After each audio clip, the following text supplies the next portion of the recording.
What's up guys, and welcome back to the channel. Today I'm gonna be reacting to some of you guys' unpopular TV show slash movie opinions. I asked you guys on here on the community tab and on my Twitter to leave me some of your opinions on TV shows, movies, and you guys actually left some really good ones, some that I really agree with, which usually isn't the case with y'all. You guys be having some crazy opinions, but this time you guys did an okay job. You guys did a good job. Anyways, before we get into the video, guys, don't forget to like and subscribe, and I'll leave down my playlist of my other unpopular opinion reaction videos, and you guys to check that out after the video as well. So I'm gonna start with the ones you guys left me here on YouTube. Okay, so starting off with this person, they started off with a PLO. You guys know PLO, you guys know Pretty Little Liars. In PLO, I didn't like Flashback Allie at all. She was so mean for no reason, and the rest of the group should have stood up to her more. I actually really agree with this, and I think I've said it before, even though in my ranking characters video, she was at the top of my list. Her in the flashbacks, her her before she was redeemed, I guess you could say, was really unbearable. She was really rude, she was fatphobic, she was crazy. So I will agree with you. I 100% agree. She was unhinged. Anytime she was in the flashbacks of Pretty Little Liars, I would be like, how did they keep being her friend after everything she said slash did to them? So I agree with this opinion. Okay, this next person, this one was on Twitter. She says, I can't get into the Chi, You, or Stranger Things. Okay, I don't know what the Chi is, but I know what You and Stranger Things is, and those are also two shows that I've been trying so hard to get into, especially You and Stranger Things as well, but especially You on Netflix. Y'all, I cannot, this is the issue I have in general. I just can't start new shows. I'm like a rewatcher. I like rewatching shows that I know I'm gonna like, that I know I love. I would rather rewatch a show that I know I'm gonna enjoy than start a new one and not know if I'm gonna like it and waste my time watching it. I can understand how it's hard for you to get into new shows. Stranger Things has been out for years and I have not seen a minute of that show. Some people on you guys on my channel have asked me to rank Stranger Things, and I have not seen it, and I know it's crazy. I can't give a ranking on it if I haven't seen the show. Let me know if you guys are the same way.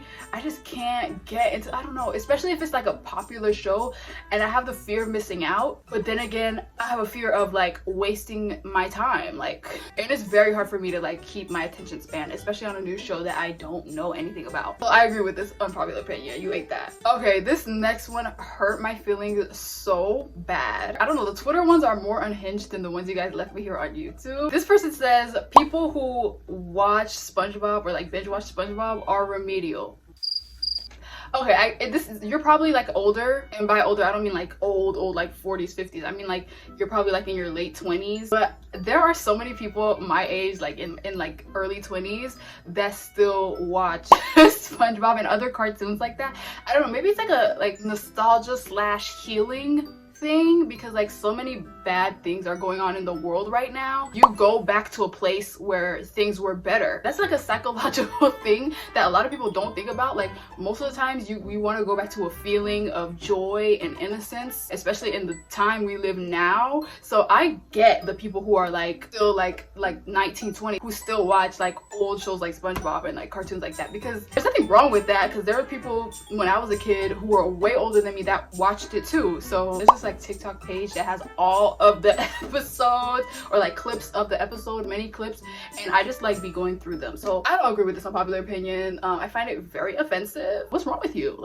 Don't you see the times we live in? I can't agree with this one. I am not agree. It's a chop. Okay, this person clearly was coming for me because they know how much I love this show. They said the originals is overhyped. I don't know if you're a TVD fan or if you're just a person who just watched originals and out of nowhere because somebody recommended it to you, because that's very different. If you're a TVD fan saying this, I can't trust you. But if you're a person who isn't really a Vampire Diaries fan or Legacies, or don't know much about the TVD universe and you're saying this, I can understand, especially if you're not really into the supernatural. But if you're a TVD fan saying this, girl, I don't trust you. It's the best one. Very strange. Either way, I can't agree with this because I love the originals. Vampire Diaries aside, it's the one show itself that I would be fine rewatching every year. The Twitter Okay, this next person said, I could never get into Game of Thrones. It's boring as hell. I haven't seen the show in its entirety, so I can't give you that it's boring as hell. Like, I haven't gotten into it in its entirety. It would be wrong of me to say that it's boring when I haven't even seen the whole thing. I have seen the first and second seasons, and the first 2 seasons of Game of Thrones were amazing. For me, it would be like, oh, you're not right. Like, it's not boring. But I haven't seen the whole thing.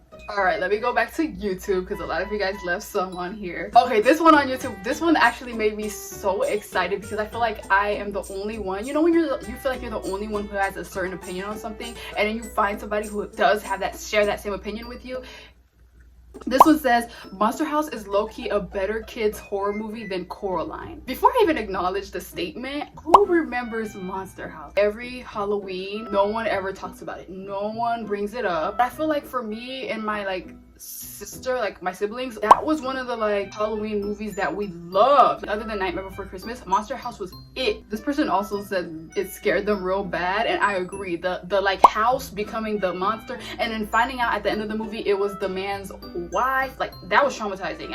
I couldn't rewatch it for a while. Now, is it better than Coraline? Because Coraline terrified me too. Did y'all know that they're bringing it back to theaters next month in August? They're bringing Coraline back to theaters. It's gonna be in 3D this time. Y'all better get out my way because I'm about to be in the movie theater. Do not be in my way. But yeah, I don't know if it's better. They're kind of on the same playing field for me.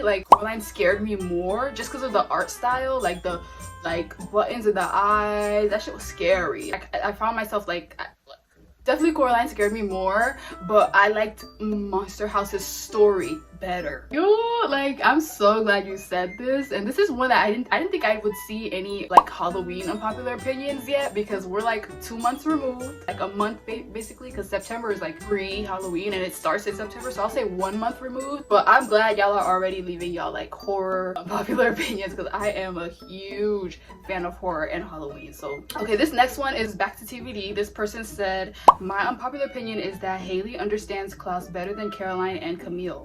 I'm gonna need a moment.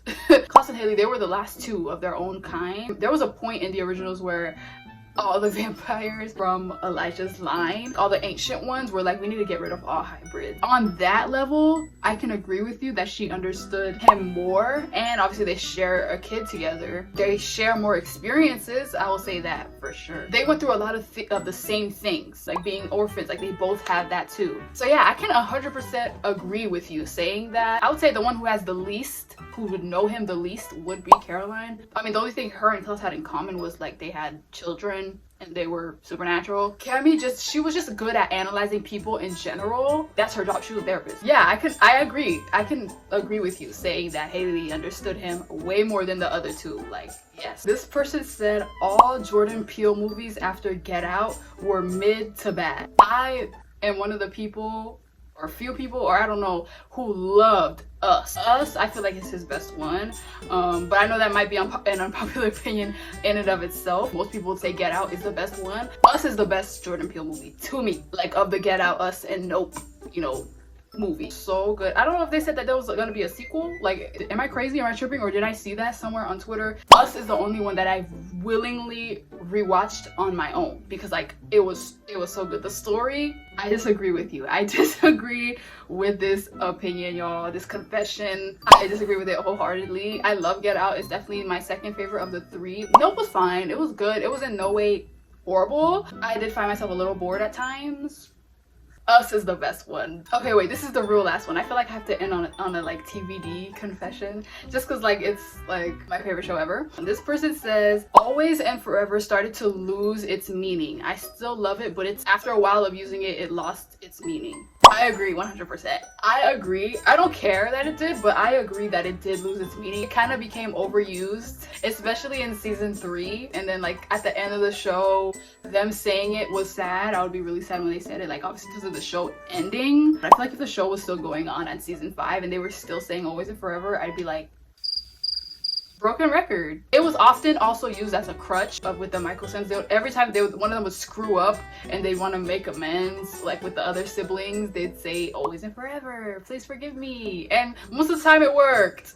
Which is so sad, but I mean they were all they had, so I can see why they just would lean onto that, and with the fear of losing your siblings. So I agree it became overused. It definitely lost its meaning. Not entirely, it just means that we're gonna stick together as a family and protect each other, which is what they did till the very end. But let's just say it became overused and it started to become used for the wrong reason. I agree.